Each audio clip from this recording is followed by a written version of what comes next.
Goeiedag en welkom op hierdie Vrydag, einde van die week en hopelik kon jy hierdie woorde wat ons die afgelope week na gekyk het van Jesus toepas in jou lewe en kon dit vir jou of vir iemand anders iets in hulle lewe ook beteken. Ons gaan aan met Johannes 14 vers 19 tot 20. Jesus sê nog net 'n klein tydjie en die wêreld sien my nie meer nie, maar julle sien my nog omdat ek lewe en julle sal lewe. Op daardie selfde dag sal julle goed weet dat ek in 'n hegte verhouding met my Vader leef en julle met my en ek met julle. Jesus berei sy disippels voor op die toekoms. Hy sê vir hulle, dis nog net 'n klein rukkie as ek nie meer hier nie. Nou hoe gereeld wil ek en jy nie weet wat die toekoms inhou nie. Ek dink van julle wat baie ernstig rugby kyk, sal net graag wil weet wat die volgende week met jou span gebeur of miskien as jy nou in matriek en jy dink, ek wens dat ek kan weet wat met die rekordeksamen gaan gebeur of wat ook al. Dit sal vir ons lekker wees om net te weet hoe die toekoms gaan lyk. 'n Nuwe werk, 'n nuwe verhouding, gaan ons swanger raak, gaan ons nie, wat hou die toekoms in? Maar partykeer dink ek sou ons baie banger geword het as ons geweet het wat die toekoms inhou. Maar wat Jesus hier kom doen is, hy kom gee vir sy disippels net 'n proesel van wat in die toekoms gaan gebeur. En hy doen dit sodat hulle geloof in hom kan hê. Sien, ek en jy probeer geloof kry om te weet wat in die toekoms gebeur. Maar ons moet ons geloof in Jesus kry. As ons geloof in Jesus het, dan gaan ons seker wees oor ons toekoms.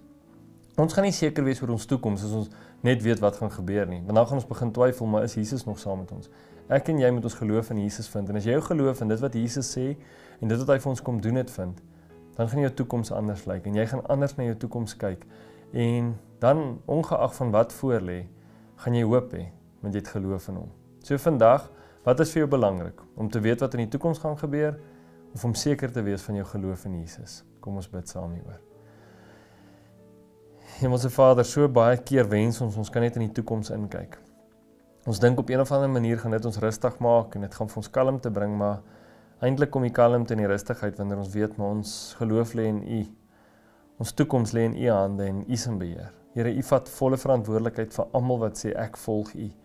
En mag ons vandag weer net opnuut ons geloof in U vind, in U woorde en dit wat U gespreek het. En mag ons net vandag sê maar Here, U weet wat in die toekoms lê en daarmee het ek baie rustigheid. As U weet en U dit so beplan, U is in beheer, U is die almagtige God en daarom is ek rustig.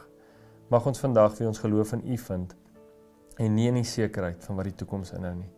Dankie daarvoor en dankie dat ons vandag weer net opnuut na U toe kan draai en sê U weet die beste, ons volg U. Dankie en ek eer U in die naam van Jesus. Amen. Lekker dag en mag jou geloof in Jesus gevestig wees en nie dit wat mense of dinge vir jou oor die toekoms wys nie. Lekker dag, ons gesels môre weer. Totsiens. Sondagoggende om 11:00 op SABC 2. Om by te dra tot hierdie bediening, SMS die woord na 49724.